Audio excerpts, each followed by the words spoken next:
Andy and Andrew, thank you very much indeed. And a chorus of applause, I think, around from the table on that side. Chance to open it up. I mean, again, it may just be a simple question, some part of the survey you want to dig into to understand a bit better. Please do that. But also, maybe you want to comment on the recommendations and the sort of prioritisation that's implicit in that about where international budget partnership takes this process next. I'll take 2 or 3 questions at a time. If you'll just say who you are and if you have institution affiliation, what that is. At the back. Hello, thank you. I'm Marion Bowman, Director of One World Media. I'm interested in finding out from the panel a little bit more about the role of the oversight institutions, and in particular the media, and whether or not you've done any work in this area and come to any conclusions and recommendations about how to enable the general public through the media to use the information that you're trying to get out there.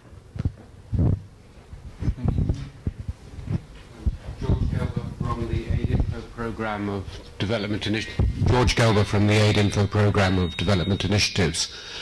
I was struck in the video by the scenes of citizens in the process of participation, and I'd like you to develop your thinking on what is needed for citizens really to take advantage of transparency. Transparency is a necessary but not a sufficient condition for participation. And my interest is in the accessibility of information and how that can be a trigger for genuine participation around budget discussions and monitoring.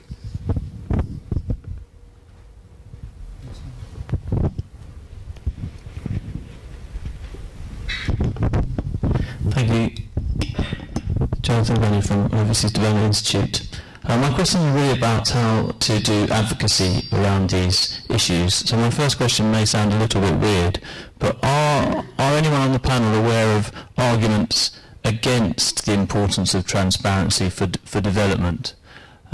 Perhaps just in the context of, there was a time, and there still is, I suppose, when participatory democracy was seen as very important and actually caused problems. I'm not for a minute suggesting that transparency would, but in terms of advocacy, it's important to work out what the barriers to progress might be. And that's my second question. What is it that governments say to you when you say, for instance, why don't you publish the executive's budget proposal?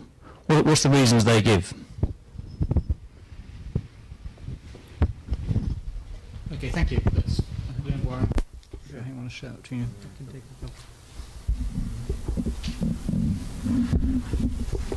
I'll take the last question first.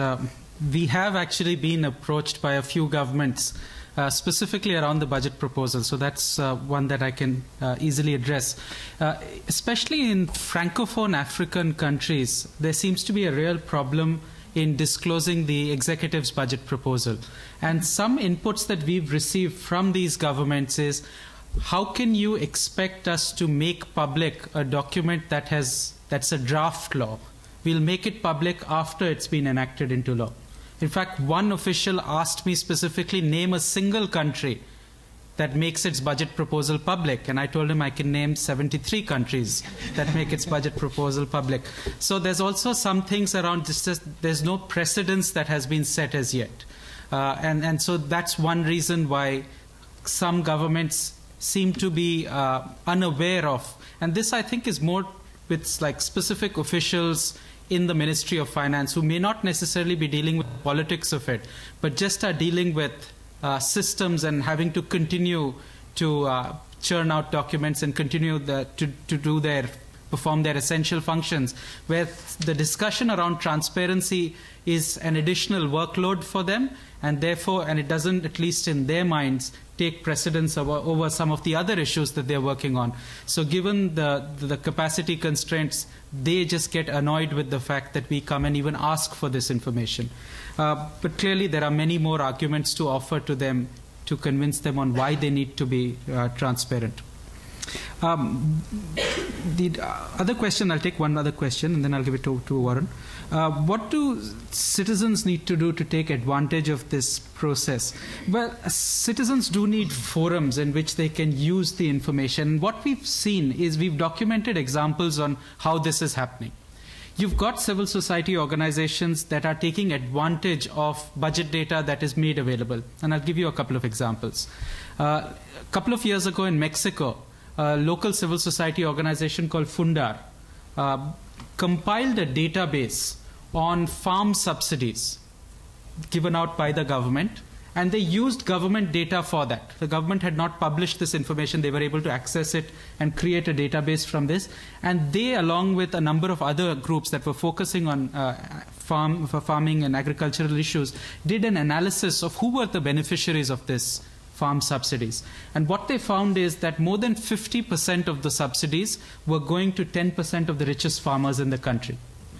And this was at a time when the global food crisis discussions were happening, and there was already a lot of anger in the country around how the government was handling food subsidies. So the government took action as a result of the media coverage of this event, and capped the individual limits that any farmer can get and changed the policy.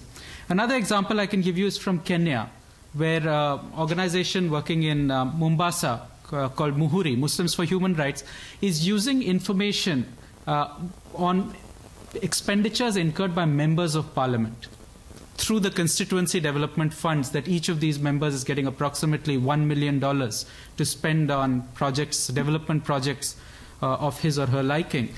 And they are, in many instances, unable to get information because this information is with the members of parliament. But in situations where they are able to get access to this information, the way they are creating a public debate is to organize hearings in which they are disseminating this information to individuals and showing them what the paper records are saying about expenditures that have happened, and then stimulating a discussion about what actually is their own experiences with this money.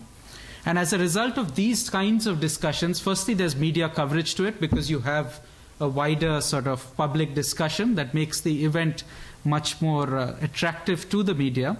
And secondly, it gives people an opportunity, almost one-off opportunities, because governments don't organize these forums, to express their frustration with expenditures, but this time using the government's own records to say something. So they've got the paper records that are saying that a school has been built in their neighborhood, and they are from that neighborhood, so they know that school's not there. So they're able to question those expenditures. So when those kinds of dialogues happen, the most powerful aspects of our work we've seen on advocacy is especially when you're able to combine information with forums for public engagement, where you're able to express your views using the evidence that you've collected to a wide audience and get media attraction to those events.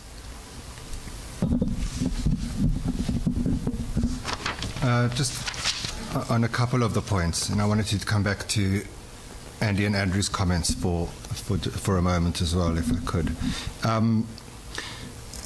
I don't think we know enough about the role of the media in public finance reform. I don't think there's enough work being done of it, and I don't think there are enough sufficient organizations that are supporting that. So I think that's a real area where we should focus. Obviously, one wants media reports that are timely, that are accessible. And media reporting that I think helps to translate for readers the connection between the arcane world of public finance and budgeting and their lives. And often that takes place more easily at a local government level, or provincial or local government level, than it does at a national level.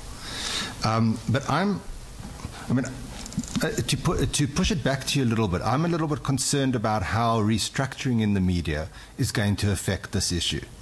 Because if you assume that you want a media core, or at least a core of the media core, that has specialized skills and understanding of public finance, what does it mean in the current context of withdrawals and cuts in the media reporting, particularly in the print media? I'm alarmed at the smaller number of journalists as they are around the world that have the time and the mandate to focus on budgeting, public finance, or even development issues. Instead, they seem to be covering this a much wider array of issues, and I think that that's a problem.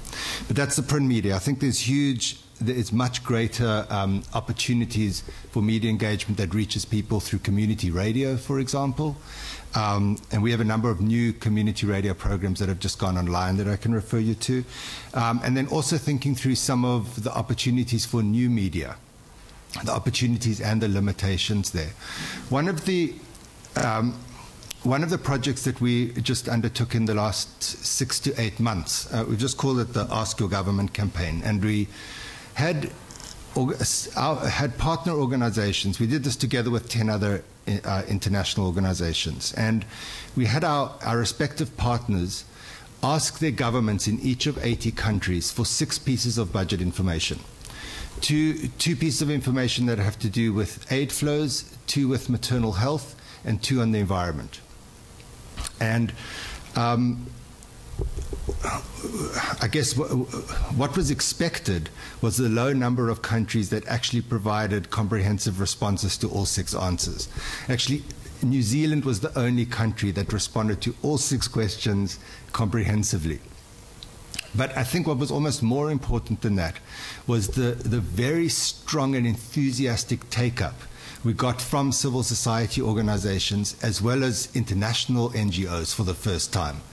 So, we had Greenpeace and Amnesty and Oxfam's, organizations that have very little to do with public finance previously, suddenly got this. There was something about it that animated them.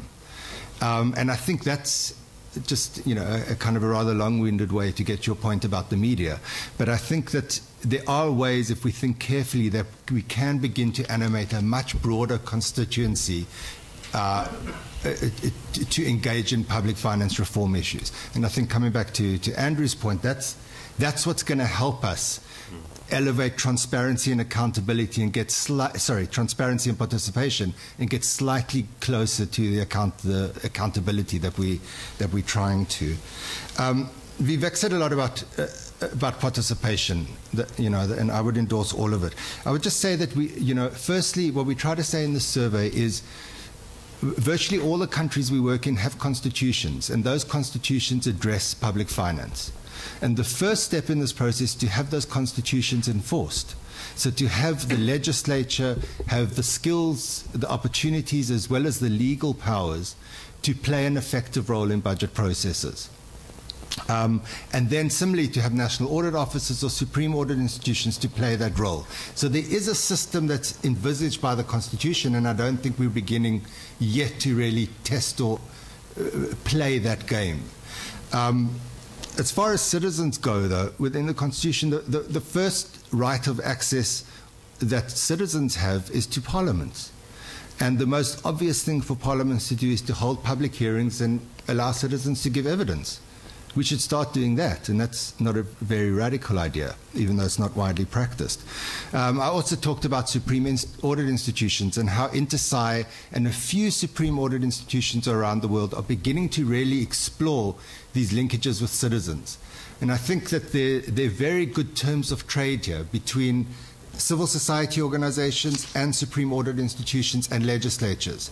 Most of them have better access to the process and more access to data than civil society institutions and universities have. Civil society institutions and universities increasingly have analytical capacity, and I think that's a terms of trade that can help. But in the countries where we work, we know that the reality is that parliaments and supreme audit institutions are weak. And so I think we have to also factor in how citizens can begin to talk, and civil society can begin to talk directly to the executive. And that's not always easy. To come to the other question, I grew up in South Africa, and this is where I started doing this work. And I remember that just after the elections in 1994, I went to see some of my old friends in the parliament, and I said, congratulations on your new job, and I'm looking very forward to working with you. And they said, well, what are you doing? So I said, well, I'm going to be working at the Institute for Democracy in South Africa, and we're going to be monitoring government budgets, and we're going to make them accessible so that citizens can understand them and can develop a dialogue with you. And they said, well, but what's wrong with you? We thought you were on our side. Why don't you come inside and help us? What the hell are you doing? still in an opposition of one form or another. So, governments are not immediately going to get this, and they're often defensive, at best, and I won't say at worst. But I think that there is some growing recognition around the world of the value of more inclusive and transparent budget processes. And I think the stories that Vivek started to tell, and in the back of your folder, you'll see some stories from South Africa, Pakistan, and Tanzania, begin to generate the kind of evidence that's making these points. And governments are not monolithic.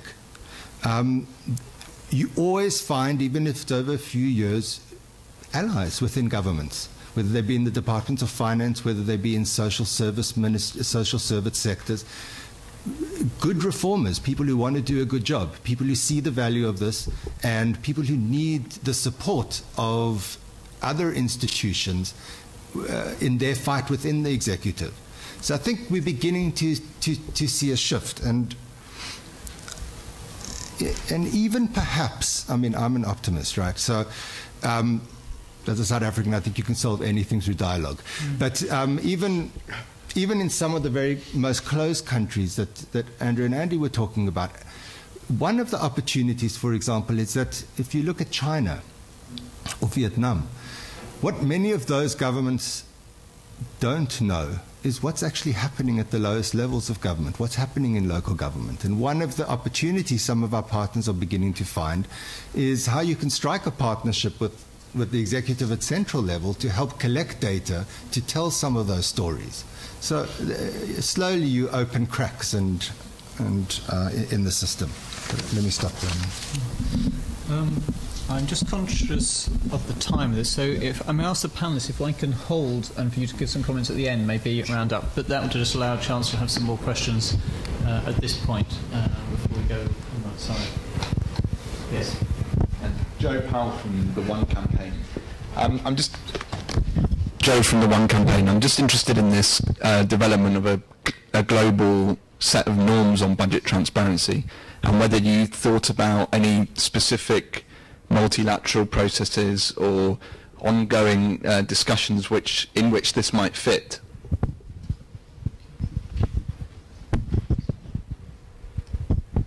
Hi, I'm Paige Dykstra from the Revenue Watch Institute, and I'm the Extractive Industries Transparency Initiative focal point for Revenue Watch. So I'd like to thank Mr. Lawson for his question looking at this issue of the interaction possibly between the Open Budget Index and EITI and other initiatives, particularly in resource-dependent countries. These are ongoing conversations, but would be interested to hear if there's any thoughts following on the findings of this year's index. And related to that, would also ask, Vivek noted the transparency in some of the Middle Eastern countries increasing, or some of them doing quite well. But in particular, a lot of the resource-dependent countries, a lot of those revenues are actually off budget. And have you looked at that issue in the Open Budget Index, or do you see a place for that in the future, looking at revenues coming particularly from the extractives, but other areas as well that are actually off budget right now?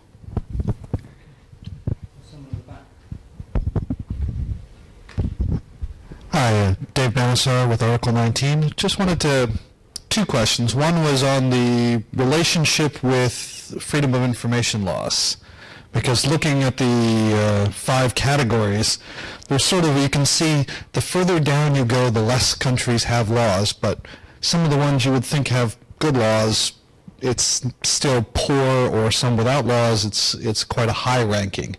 And I was wondering if you had any thoughts on that. And the other was, there was a brief discussion of conditionality with donors, and I was wondering if the panel could maybe talk a bit more about that and how that would work, especially in countries like China and Saudi, where donors really don't have that kind of leverage, shall we say, to get countries to try and improve their systems. I'll just take one more.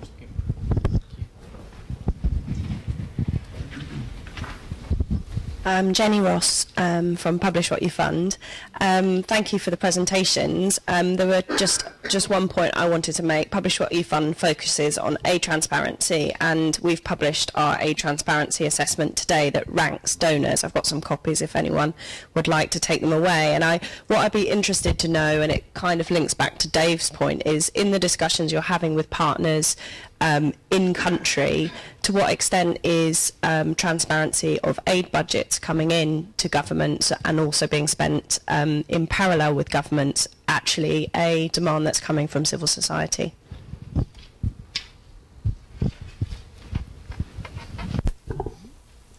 Okay. I think we've got about 10 minutes, so more to think. I also like to have time for the panellists. Yeah. Them to go first? Do you want to go first? Start reverse order? Okay. Andy. Okay, if I just pick up on two issues. I think the one is the link with conditionalities, which rather scares me, I think, in some ways, because I think that there's a huge risk that once you start linking conditionalities to scores in whether it's a PIFA assessment or the open budget survey, that you start to create incentives for misreporting information and misrepresenting it. And I think certainly those of us who have been involved with the PIFA exercises have seen quite a lot of that. So I would be very cautious on that. I mean, it's much better that you take a mature view and say, well, how is this country doing, and what does that imply, and what does it mean in terms of donor assistance, rather than saying, well, it hasn't achieved this, therefore we can't do that.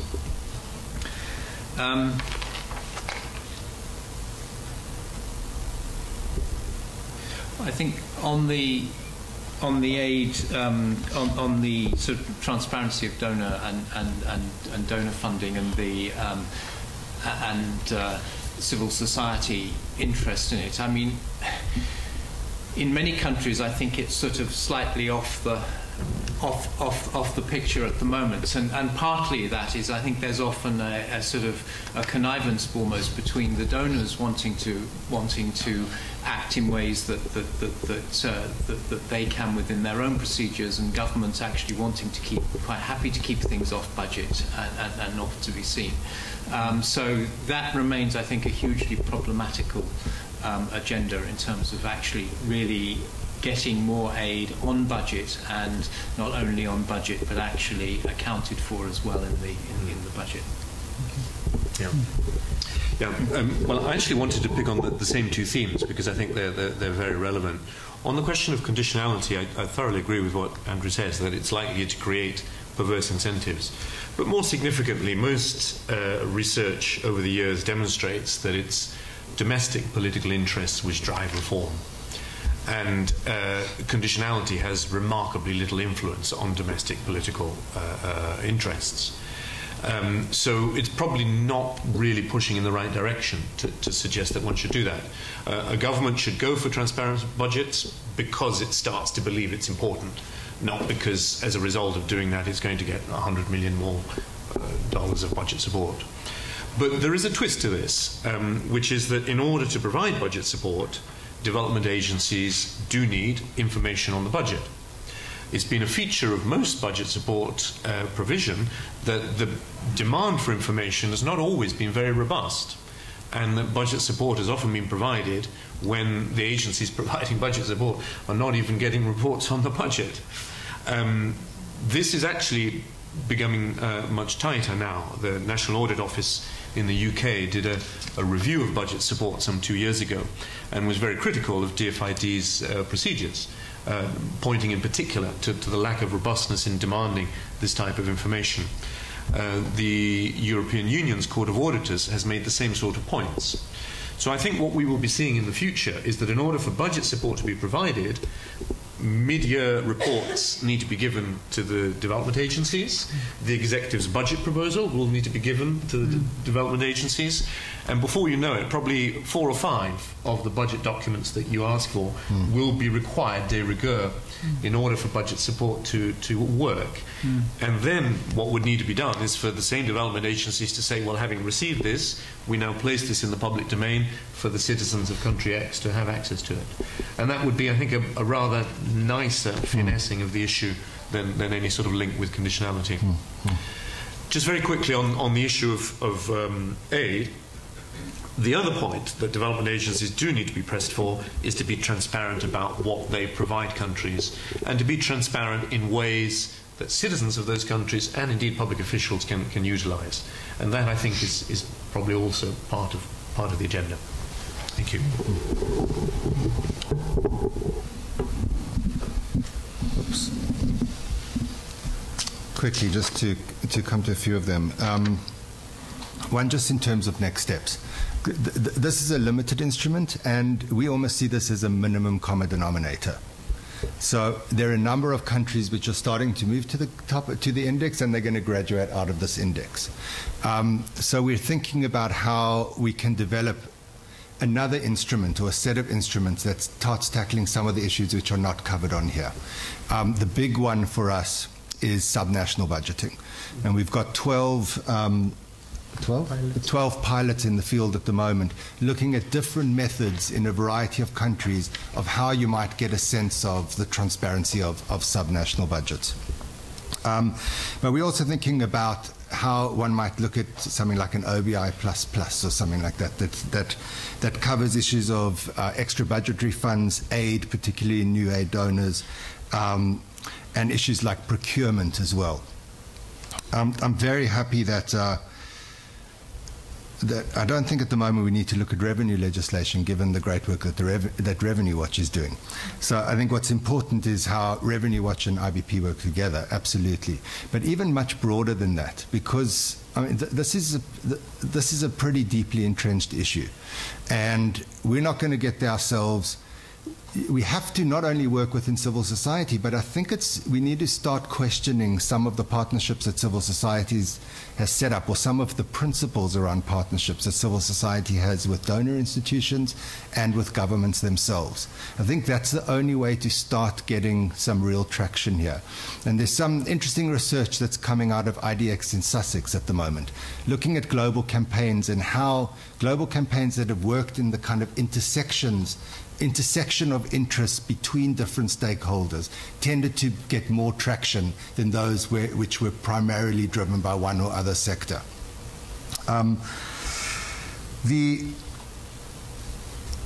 part of this, I think, is also, I think that doing some work on the comparison, for those of you that haven't seen the Revenue Watch Index, you should have a look at it on the Revenue Watch site. And I think there's some very interesting questions that we need to explore in the relationship between these two indices.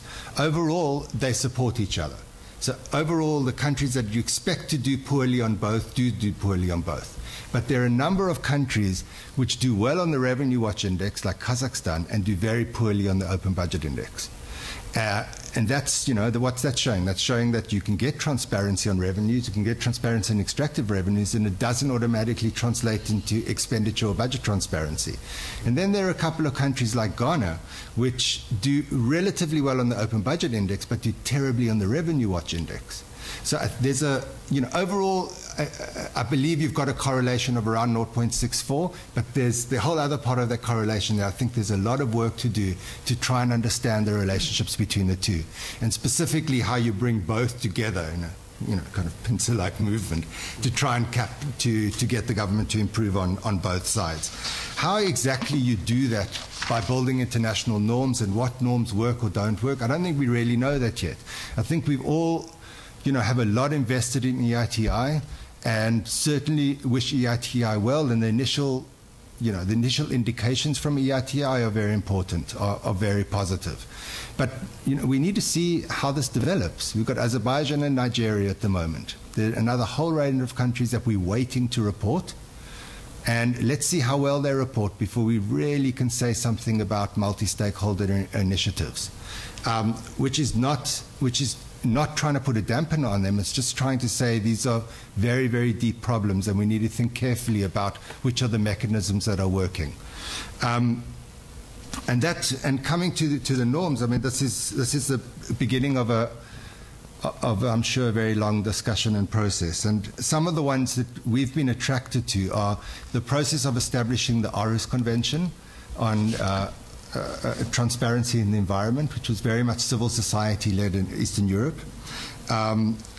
Looking at government-led processes, the US seems to be particularly keen on driving this issue at the moment, both open government but also fiscal transparency in particular. So that's one hook. There's also the regional blocks, and maybe particularly the AU, and AU charters might be one pathway to look at, which Marcus actually mentioned to me a while ago.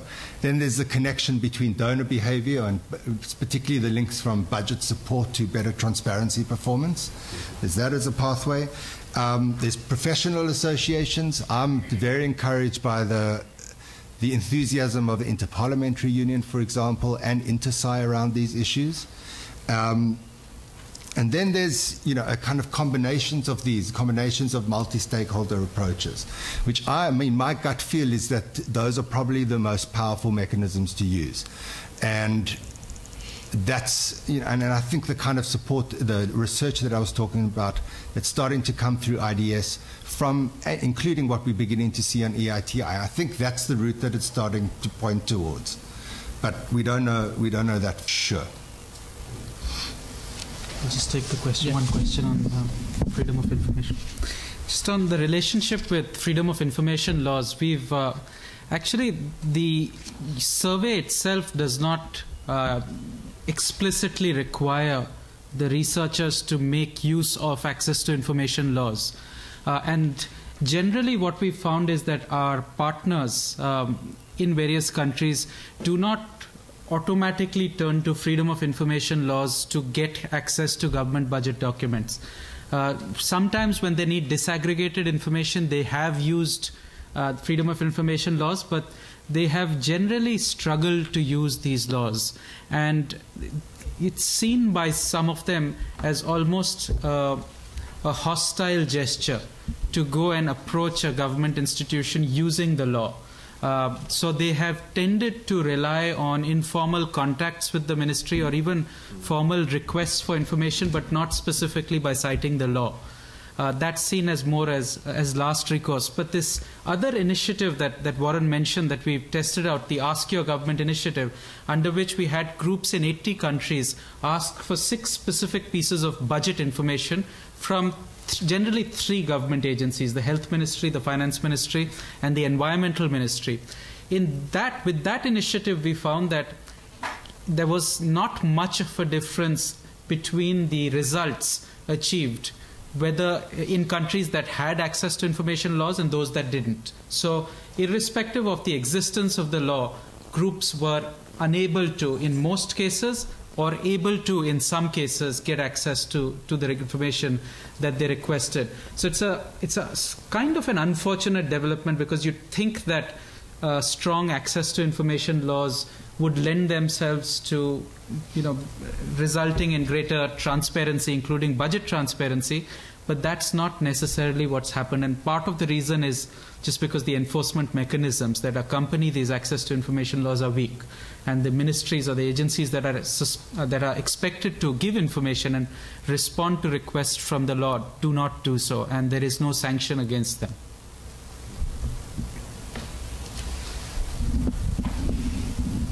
Okay. Well, look, thank you very much indeed for coming and presenting in the middle of your global roadshow. I think you've heard a lot of interest here. I think interest in terms of how this joins up and works with some of the other initiatives that are around as well, and the relationships that exist there. I think also interest in terms of taking it further, whether it's subnational, which you're already doing, whether it's an issue of procurement and how you can take forward on that.